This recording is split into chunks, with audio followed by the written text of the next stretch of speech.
Good day, everybody. Welcome to the channel. If you are just stopping by, make sure to smash that like button and subscribe. We make fresh content every day, whether that's tier lists, gameplay videos, or just advice to help the community get better. Don't forget to join the Discord server down below as well. And if you have any questions, just let me know down in the comment section below. Today, we're doing the top 10 Dead by Daylight mobile killer perks. So, without further ado, let's go ahead and get started. On our list, we are starting with barbecue and chili. Yeah, I know this could have easily been a little higher on the list, but with it being in the game so long at this point, even coming over to mobile, most of the mobile community understands what it does and understands how to counter it.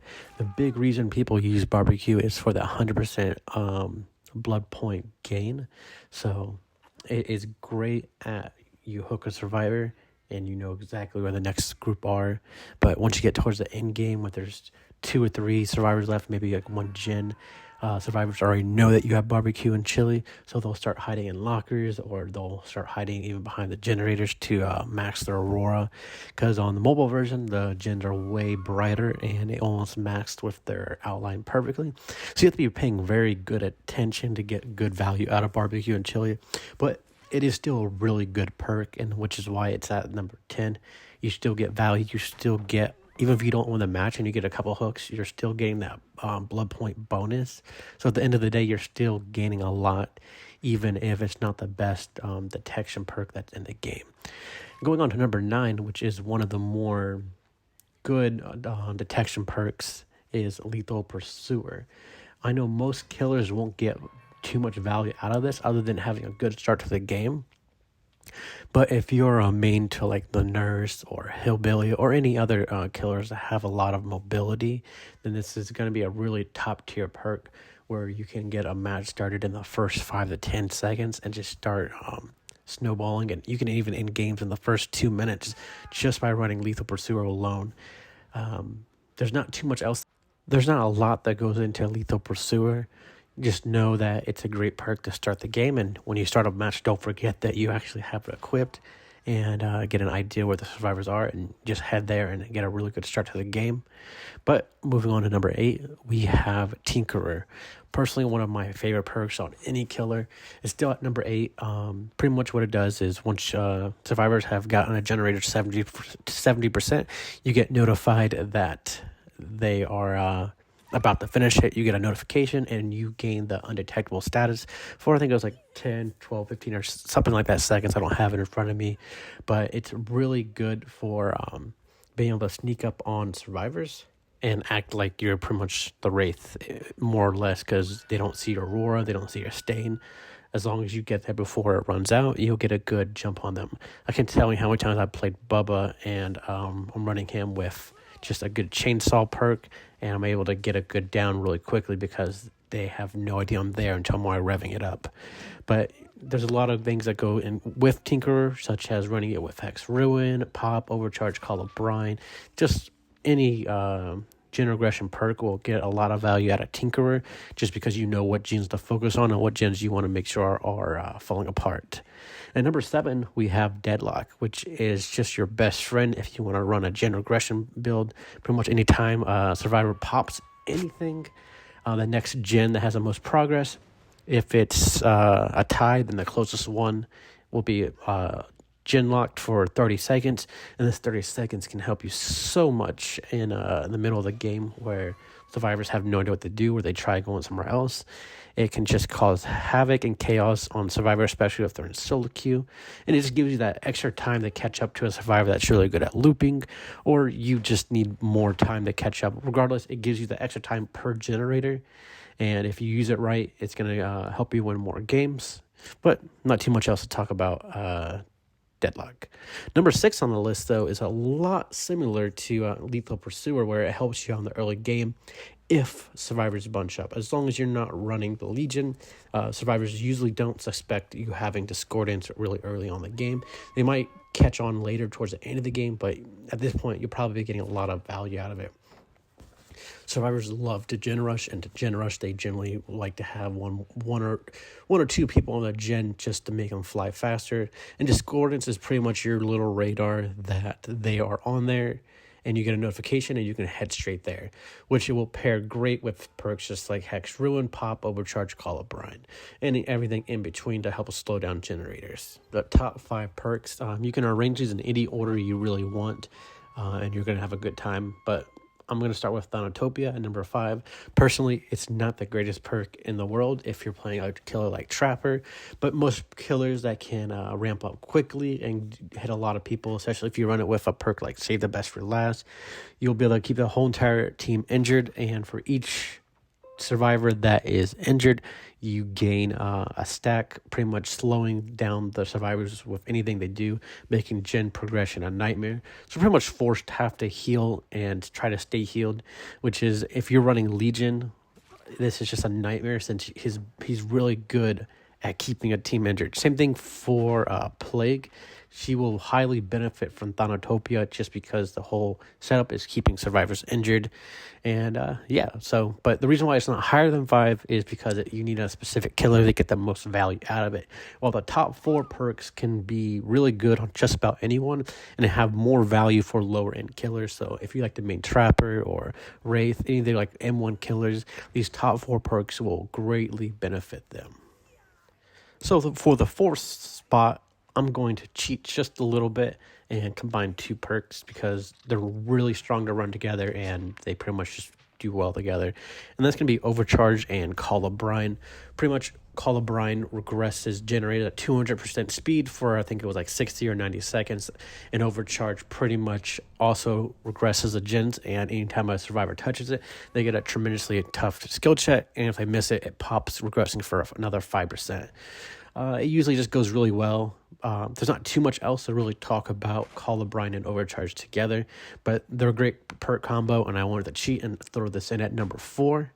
But the top 3 are pretty much the king of meta of Dead by Daylight right now. I could easily throw Call of Brine at 3 and anything like that, but the arrangement, it doesn't really matter. The top four, you can arrange this however you like. Number 3 goes to Pop Goes the Weasel, and this is just a perk that can demoralize an entire team. You run Tinkerer and Pop, you get your first hook, you get Tinkerer perked, and from here you go straight to the generator, and it's probably at 85-95% almost done. You hit it with Pop and it's pretty much going to start regressing and almost be just to nothing.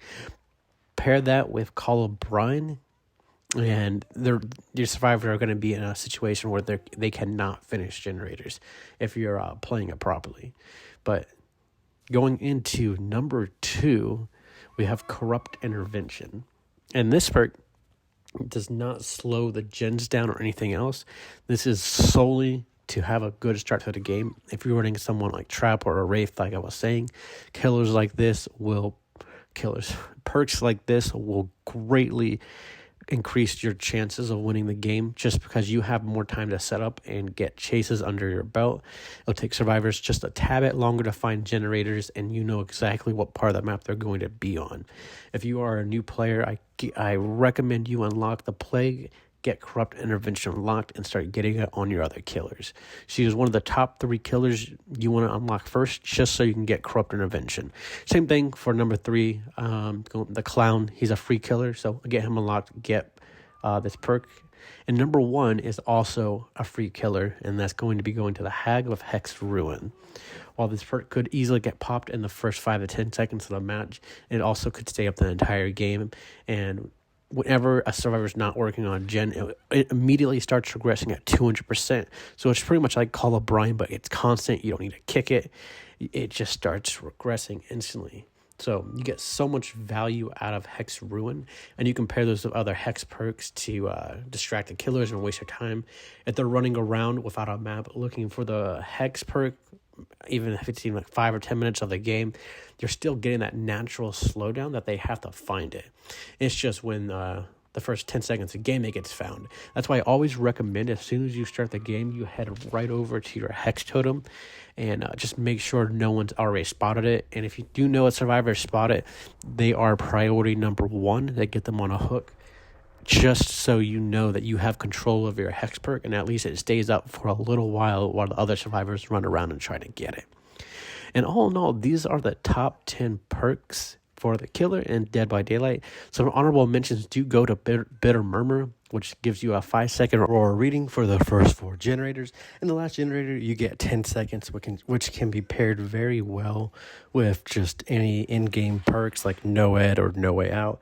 This just gives you more information on where to go as soon as the last generator pops.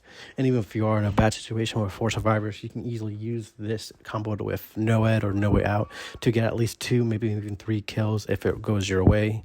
But the next and last perk was No Way Out.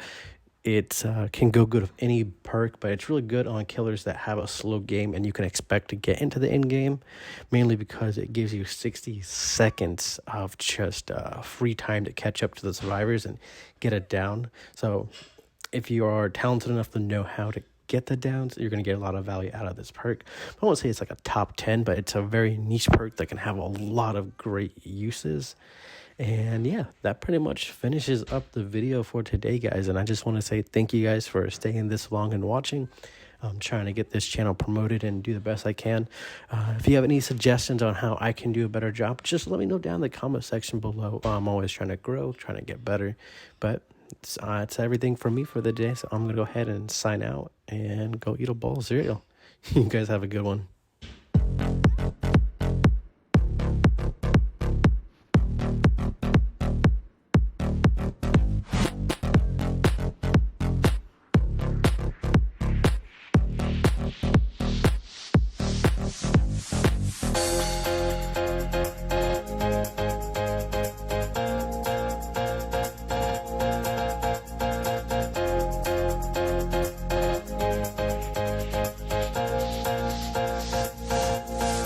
Work it.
Work it.